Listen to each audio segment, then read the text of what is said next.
Welcome to an hour of Healthmade Radio. Healthmade is a community for natural health seekers where we educate people about common health conditions and share extensive research on the most effective natural health treatments and promote legislation that protects our health freedoms. A core concept belief is in the innate intelligence and healing power of the body, and if properly supported spiritually, emotionally, and nutritionally, it can find its way back to health. Healthmade Radio will bring information from integrative health experts throughout the world. Check us out at healthmade.co. Health is what you make it. I'm Dr. Michael Karlfeldt, and I will be your host.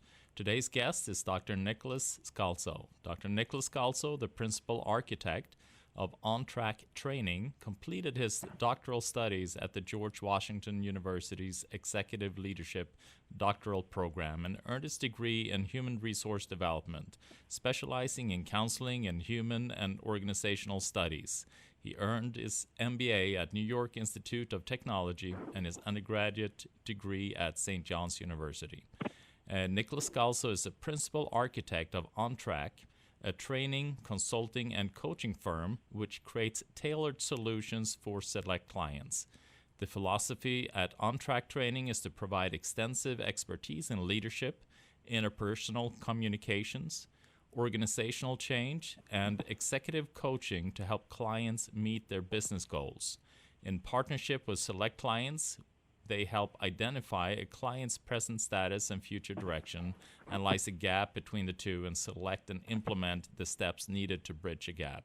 Many clients have consulted with Nicholas and used his tools and services for over 20 years, including J.P. Morgan, Mobil, Pepsi, ABC, and Kodak.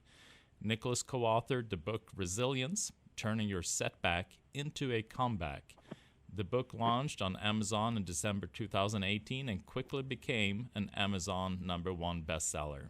Nicholas, it's really a pleasure to have you on the show today.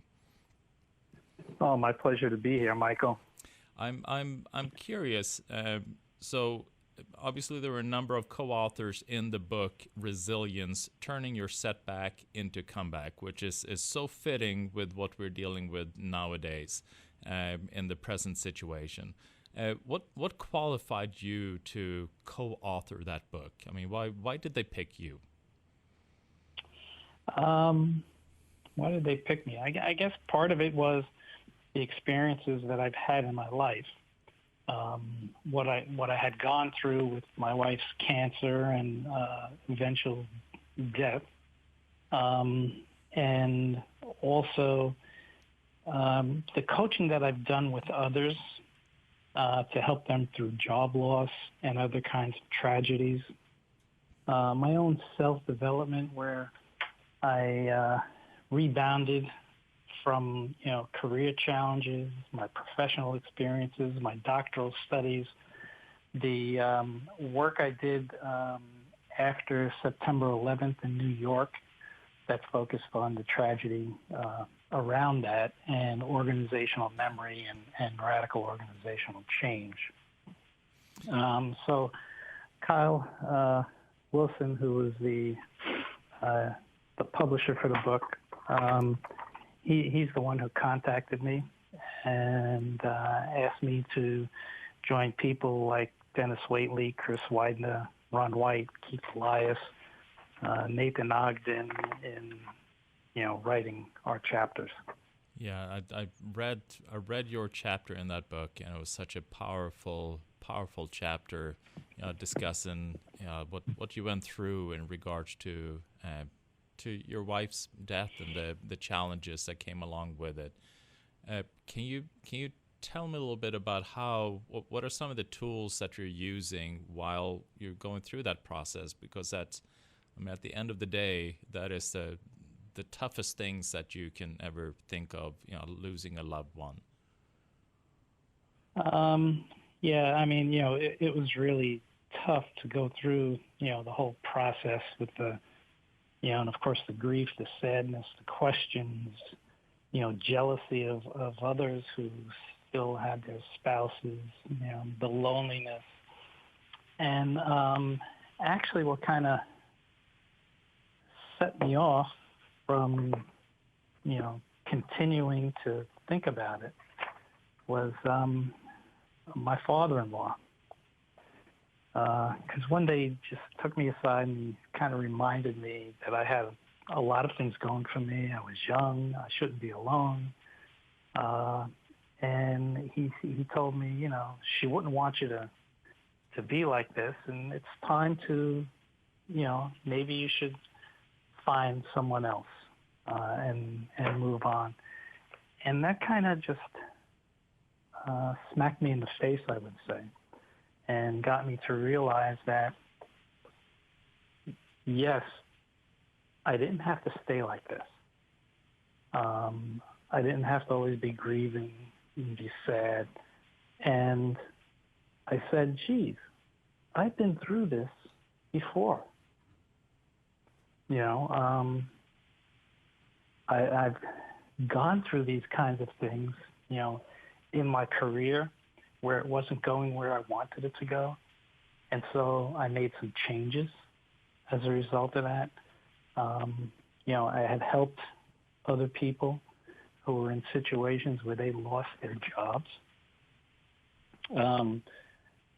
I focused in on, you know, my schoolwork when, you know, in college I wasn't that great of a student. But I changed and I went after things that I thought were important. And as a result, I succeeded. And I said to myself, you know what? I can do this too. I know exactly how to do this. And that's where I kind of changed my mindset. I stepped back and I thought it through and then started moving forward. Yeah, because it's I mean, when you're in that spot, when you've lost something so big, I mean, it's almost like you feel you lose part of your life. I mean, which is what you do in a way. And I know, I mean, I'm relating that to I mean, obviously it's not to the same level that people are going through now with the situation that we're dealing with, because I mean, you can never kind of match. You can never match when you're losing somebody you really love. But people right now, they're going through similar feelings. You know, similar where you that uncertainty. You know, what's the future going to look like? You know, things are changing. My job is not as secure as it used to be, or I lost my job. I mean, people are going through all of these things, and they need tools to be able to get through all of that. And these were the type of tools that you were connecting with while you're going through this, the grief, and then also recreating yourself from that, you know, coming out of the ashes. Yes. So I was curious, you mentioned 9/11. I mean, that obviously that is another history-altering event here in the United States as what we're dealing with right now. What were you? What was your part in that, and how were you helping people through that process? Well, the company that I worked for at the time, we actually had our offices a couple of blocks away from the trade centers. And when that happened, you know, being part of the financial industry, we actually had worked with the different companies involved in securities trading. Cantor Fitzgerald was a large company, and as soon as that started to happen, I was going through, you know, my doctoral studies, and I was getting ready to start focusing on my research for my dissertation. And I was thinking about organizational change, and I was thinking about what happened to that organization when they lost over 700 people in an instant. What happened to the knowledge? What kind of change were they going through? What kind of tragedy was that for not only the organization, but the staff, the survivors, etc.? And then I started doing research into radical organizational change and organization memory to see if there was a way out of that. So, it took a lot of time to do the research. I did the research, and I learned an awful lot from that about organizational memory, radical change, and actually was able to come up with a paper that won a paper award.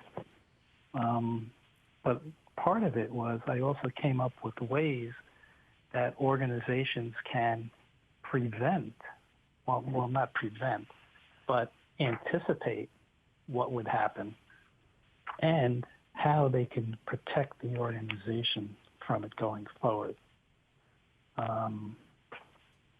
And actually came up with a plan for how they can prepare the organization as part of the contingency. And from that, I actually created a book on that as well. I'd love to actually chat a little bit more about that because I'm very curious because we're dealing with a lot of business owners that are seeing that with what we're dealing with now, they need to create some changes, and I'd love to hear what you have to say about that. We're going to take a quick break. You're listening to Healthmade Radio. I'm Dr. Michael Karlfeldt. I'm here with Dr. Nicholas Scalzo. We'll be right back. Welcome back to Healthmade Radio. I'm Dr. Michael Karlfeldt. I am here with Dr. Nicholas Scalzo. He is the co-author of the book Resilience, Turning Your Setback into a Comeback. Nicholas, I'm very curious as to, I'm a business owner myself, and one of the areas that are struggling the hardest right now, I would say, are the small business owners. It's really tough, and even larger ones that really can't handle the stress that this has put on their economy. Do you have any words of wisdom for them in regards to how to kind of survive through this process? Yes, I do have some. I haven't thought about this in a while, though. But really, some of the things that they need to do is the senior management of the organization or the leaders in the organization really need to step back and think about what's going on at this point in time. And it's kind of similar to what individuals have to go through. Because many of the same elements exist with an individual as exists with an organization. You have people, you have your operations, your sales, your production, your customers, your suppliers, your leaders. But what they really have to begin to think about is certainly how do they remain connected with the people, because the people make up the organizations. Now, things have changed. We don't work in the same space anymore. Most organizations now are dispersed. So there are new ways to engage and connect with people, with their staff, with their teams. Some of the things that the leaders need to do now is to make sure that they check in with their people on a regular basis, especially the quiet types of individuals, the introverted, the more analytical types of individuals who are not as vocal as some of the others. They have to focus on creating a positive climate, a culture of progress. They need to provide support for their people, ask questions on a regular basis, see how they're doing, and think about the impact on the organization, the staff, the customers, the suppliers, as I said earlier. And look at how their teams are adjusting.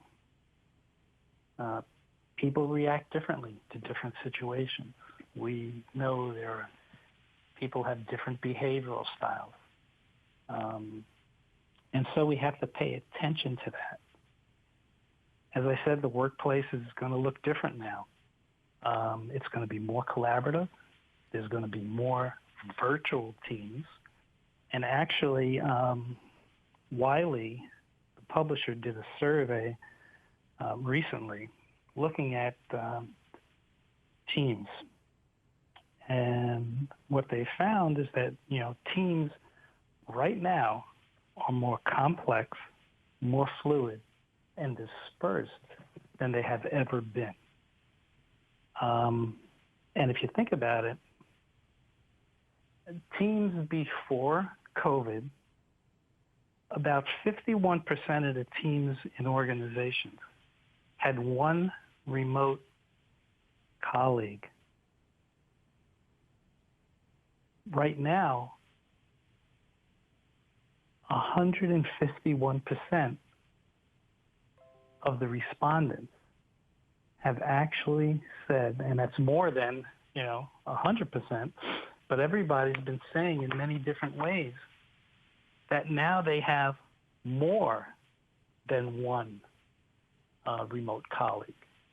So the situation is changing as far as how they work. With that, organizations have to really start to think about the talent reviews that they do, the commitment of senior management to plan for the changes going on, to anticipate the impact that COVID is having on the workplace and their business, and to actually move ahead with ways to accelerate, automate, continue increasing communications, and actually prepare for business continuity programs that perhaps they haven't done in the past. So it's almost like you have to look upon this. I know it's very tragic financially, but you almost have to look upon this as an opportunity rather than the stress that's put on the economy. You got to look at then your business model a bit differently and see how you can shift it to make it even better. Absolutely, and the focus has to be on moving forward. They can't focus on what happened in the past and focus on what's missing now. They have to really look for, okay, how do we leverage this? How do we move ahead? And how do we make our teams, our managers, our staff work better and smarter? And that's what I loved so much about the title of your book. You used the word resilience. I mean, how, and that's a word that we really need now. It's that resilience. How would you define resilience? What would that be? I look at resilience as how well a person can adapt to life situations. If you applied it to business, it would be the same thing. How well an organization can adapt to its external and internal environment that it works within. And looking at also how we control how we respond to adversity. And you were giving examples how a business, what they need to look at and things that they need to shift in order to be able to kind of change, make this into a more of a, like you're saying, more of a comeback rather than a setback. And you mentioned that it's very similar for an individual. So if you would take then an individual and look at them, I mean, how would they be able to kind of get through this difficult times, and how would they be able to design a comeback, with everything that's going on? Well, if I take an individual and think about them designing a comeback, there are a couple of things that I think they need to do. First is, and I kind of use the word observe. For the first step for that is really, ask myself, okay, what's my obstacle? What's my frustration? Where is my stress? What is that all about? And as part of that, to be really empathetic with myself. Many times we talk in business and when we're teaching people how to communicate better in business and even in schools or in relationships, is to listen with empathy. And what I'm saying here is we have to listen with empathy to ourselves. We have to understand what's our pain point. What are we doubtful about? We have to become self-aware and honest with ourselves about what's really going on with me. Be sensitive to my thoughts, my feelings. Think about, as Tony Robbins mentions, our limiting beliefs. So really be empathetic with myself and take all those things into account. Once I've done that, and now I need to start to diagnose it, understand as best I can what's really going on. And then I need to adapt in whatever ways I can using different kinds of tools, especially the tool of resilience, flexibility, being versatile, being agile, and articulate the issue out loud. Many times people just think about it in their heads, but by articulating it out loud, it really helps us clarify what's going on. And as part of that adapting, we have to use our support networks to get to that clarity, to get help, and to get honest feedback from people. We have to be vulnerable to some extent, and then kind of take action and, push through whatever the issue is. Even though at times we feel discouraged, we don't want to move ahead. We'd rather, sit around, watch TV, or whatever it might be. We have to take the courage and push through to accomplish whatever goal we have in mind. I think some of the important things to do is to focus in on our own learning, to focus in on where we want to be, and use it, especially today, as a chance to renew and redefine ourselves.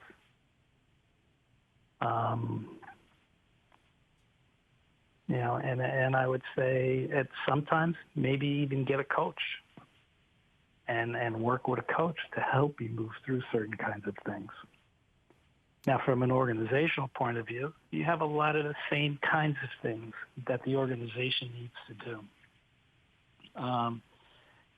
They need to focus on the collective and the results of the organization, the team, where they want to be, where they want to go, what they want to accomplish, and hold people accountable. So, because when you're dealing with something like this becomes paralyzing. And like you said, we do want to sit on that couch and watch TV and then eat junk food and think, poor me. But at the end of the day, when you have these setbacks, I wouldn't call it setbacks, but when things, there's huge dramatic shifts that are taking place, and you feel lost within that shift, is then, like you're saying, using these tools where you're observing where you're at.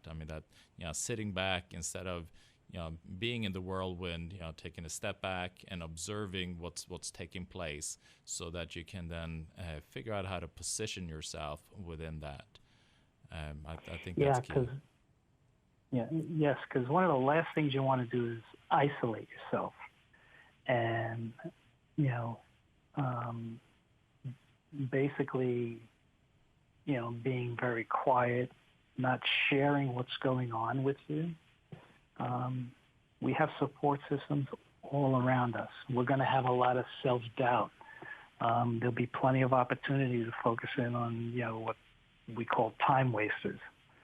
And what we want to do is we don't want to let our emotions dominate ourselves. We have to push through it. And that's easier said than done. Yeah, that's for sure. We're going to take a quick break.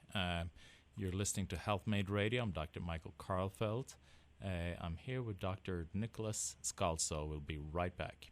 Welcome back to Healthmade Radio. I'm Dr. Michael Karlfeldt. I'm here with Dr. Nicholas Scalzo. He is the author of, or co-author of, Resilience, Turning Your Setback into Comeback.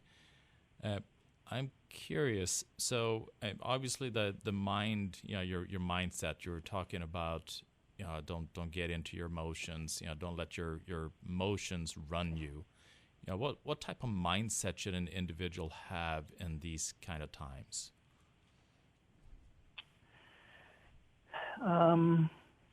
If I think about the mindset that people need to have, because it's extremely important. As I said earlier, if you focus on the emotions, they're going to dominate you. And what we have to do is push through. We have to be able to focus. Because whatever we focus on is what's going to manifest for ourselves. So the type of mindset that people need is to really think about who they are, what they've been through, and to start to assess what their knowledge are, what their knowledge base is, what their skills are, what their abilities are, to basically take an inventory of themselves and make a plan to move forward. We don't want to focus at this time on what's missing from our lives, but we want to focus on the good things that are going on. We want to kind of think about, how do we make ourselves better, a better version of myself than I was yesterday? What do I need to do? What is my future like?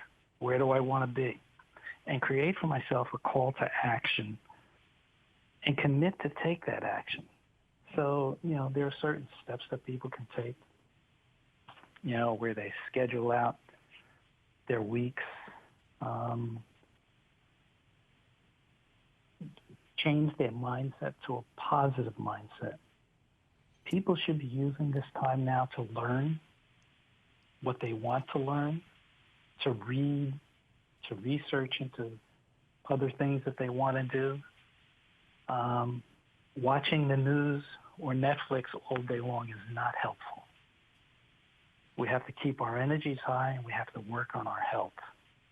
We need to be resourceful at these times and find the way out. Think about the possibilities for ourselves. Count our blessings is an important part of taking inventory. And really look at the present and what we can take from the present. The fact that people are home with their families. Okay, and yes, having kids run around the house or whatever can be raise a lot of tension at times. But also, just think about the time that you're spending with them, because this rarely happens. When you can spend this time with your children, with your family members, and maybe do some of the things that you haven't been able to do because you've been working so hard, because you've been commuting 2 hours to work each way. You've been traveling or whatever. So, look at the blessings that we have at this point in time. Even though, for many people, what is it, 26 million today, they announced, who lost their jobs. Yeah. So we got to look at, what's positive about that? How can we use it? How can we leverage it? And how can we move ahead? How can we persevere through the fear and through the uncertainty that we now have? Yeah, and that's like we're talking about in the book. The title is Setback into a Comeback, and it's to look at these things, like you're saying, as an opportunity. And really, because we're so used to going about our day, and we get stuck in a routine. And while we're stuck in that routine, there's not as much evaluation and pondering as to whether I am in the location that I need to be, I want to be, if I'm maximizing my abilities, if I need to do anything different, because you're comfortable in that routine. So to be able to use this as an opportunity to see how can I do this differently, how can I do it better, and how can I do it so it's more in line with who I am as an individual. Yeah, I think that... Absolutely. And also, some people might be saying, gee, is this what I really wanted to do? Maybe I have passion for something else that I need to focus on that would make me more happy, more resilient, more self-reliant, and actually create a better future for me and my family. Maybe it's a time to change.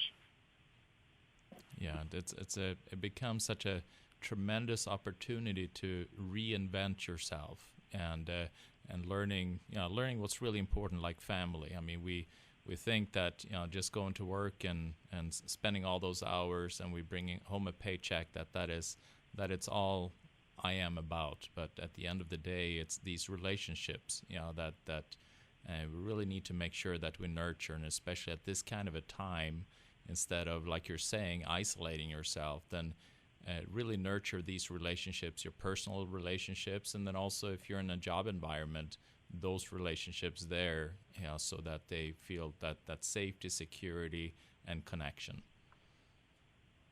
Yes, and ask yourself some questions, like, what do I want my life to look like in 5 years from now? And am I heading in that direction? Is there something I need to do differently or better?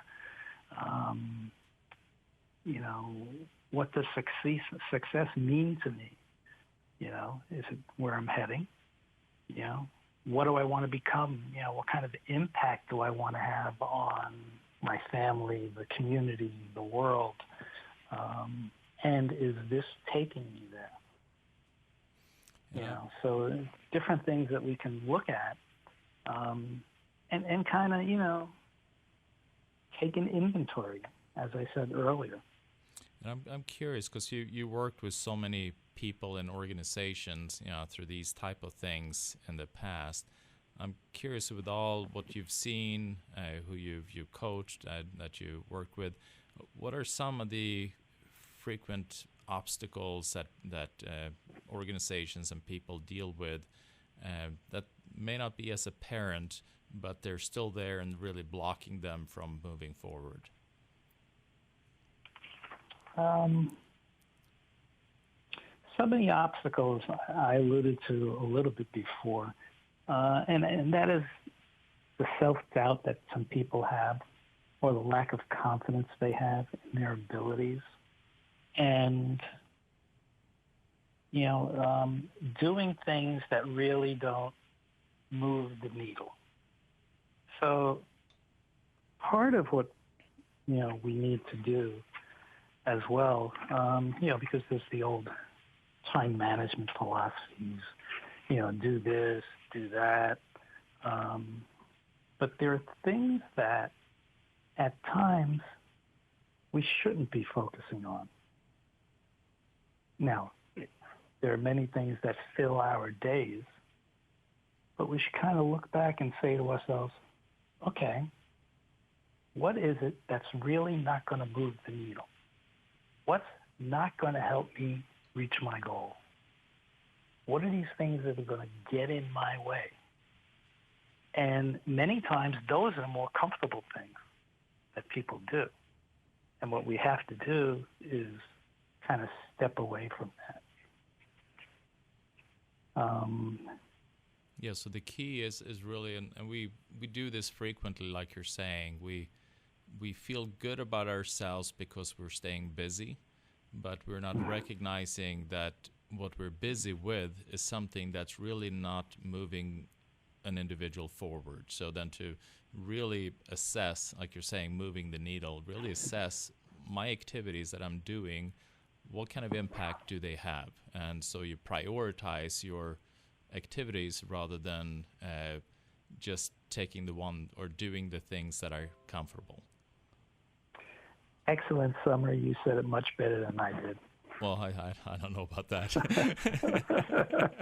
Well, we're going to take a quick break. You're listening to Healthmade Radio. Dr. Michael Karlfeldt. I'm here with Dr. Nicholas Scalzo. Be right back. Welcome back to Healthmade Radio. Dr. Michael Karlfeldt. I'm here with Dr. Nicholas Scalzo. He is the co-author of the book Resilience, Turning Your Setback into a Comeback, Amazon bestseller back in 2018. So when we're talking about inventory also, because that's because I want to make sure that the listeners, that they have tools that are very practical. I mean, what are some of the best ways to take inventory in what you need to do, what kind of obstacles you're facing? Do you just do it on a sheet of paper, or what's the best way to do that? Well, that's a great way to put it, because when I was going through college, my major was in math, and I always wanted to be a math teacher.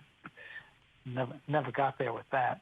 But one of the most important things you need to do in math is to put the pencil to the paper. So if you're taking inventory of yourself, what are my skills? What are my abilities? What knowledge have I gained over the years? What's my gift to the world? What's my passion? You really need to put the pencil to the paper as you start to take that inventory and actually go through that, and then start to look and say, okay, given all of this, and you might want to include what you're grateful for, because that might help you as well, and then start to look at it and decide, what kind of direction do I want to take? How do I want to move forward? Earlier I mentioned, asking yourself the questions. What do I want my life to look like in 5 years? What do I have that I can do to help my family, my community, my organization, the world? What am I passionate about? What does success mean to me? What do I want to become? Okay, what impact do I want to have? And actually putting the paper to the pencil, because what you want to start doing is building the muscle to move ahead. Now, you have to remember what that is. And, we say things, we think things, but if we don't write them down, many times it's going to be gone in minutes. So putting the pencil to the paper is absolutely important. I think people should maybe do some self-assessments, depending on, where they stand with certain kinds of things. One of the things when I'm coaching people, for example, is, there's a tool where people take an assessment that focuses on different knowledge and skills and abilities. And it pulls out for them, where are they, in these areas? Where do they have strengths? Where do they have development needs? Self-assessments can really be helpful. Looking to your support system, getting feedback from those who are close to you. maybe even, let's say you lose your job. Maybe you can still have a conversation with your boss as far as what could I have done differently or better? And kind of jot those things down and then look for, okay, how can I get coaching in that? How can I learn about that?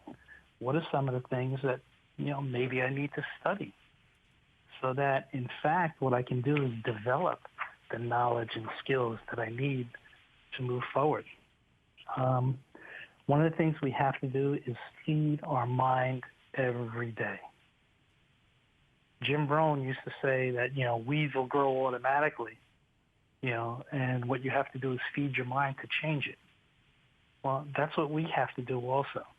We have to train our bodies. We have to train our mind every day. And that reminds me of another thing. You have to stay healthy, and you have to make sure that you keep your body strong so that you have the energy to do the things that you need to do. We have to change our emotions to be more positive, so that we can, move ahead. Yeah, because we really have the opportunity now, when, if you're not able to go to work in the same capacity as you have been, you have the opportunity to really focus on things that can make you better once things start going again. And so it is really, really taking this opportunity. And I like how what you said. I mean, if you don't feed your mind, like say weeds, they grow automatically. Yeah. So if you don't do anything, things break down. If you don't, you have to continually put forth an effort in order to be able to maintain or build. And if you don't do anything, things just break down on their own. So, and that relates to your minds. You always got to stay active. Always develop yourself. Always, work on your physical health. Because nothing stays stagnant. It either moves. You either push it forward or it moves backward. So I really like that component. Yeah, the quickest way to fall behind is to stand still. Yeah, exactly. That very well said. So now when they have that list, they like you're saying. I mean, it becomes then the opportunity. These setbacks, like you're saying, you lost your job, then to really see where your holes are as to why you lost your job. And use that as a learning experience and as an opportunity then to strengthen those areas, because one of the best as a business, as a business owner, you always want to get feedback as to how I can do better, and that's the only way that you can grow as a business and as an individual. So these type of critiques that you look upon as a setback, becomes invaluable. I mean, that's how we are able to do better next day than we are today. So I really like that component. Yeah, and you just reminded me of something while you were saying that, and that is, as a business, I talked about, checking in with your employees to see how they're doing, checking in with your team members, those kinds of things. As a business, you want to also check in with your customers. Check in with your suppliers. See how they are. Not necessarily to sell to your customer, but just to check in. How are you? What's going on with you? What are some of your plans to come out of this? And if you can offer advice, a little bit of assistance, or whatever it might be, without charging them, the fact that you're talking with them, checking in with them, sharing with them what you're going through, can be very helpful in continuing to build the relationship with your customers, with your suppliers, and certainly with your employees. And then from that knowledge that you're gaining, then, like you're saying, it's important then to be okay with adapting and being flexible instead of being stuck in your ways, to be open to change and then be able to shift your model in such a way so that you still have, you're talking about organizational memory. I mean, you shouldn't throw the baby out with the bathwater. You should still have kind of the memory of the organization, but kind of shift it in a direction that is more current with what's going on in the world. Right, and a lot of what organizations have found, or what I was able to pull out with my research, is that organizations should make that knowledge, because many times your employees have the knowledge in their heads. And when something happens to them, if they're not around, if they get laid off, if they retire, you lose that knowledge. And that was a big part of my dissertation, was to really have organizations realize you have to make that knowledge explicit.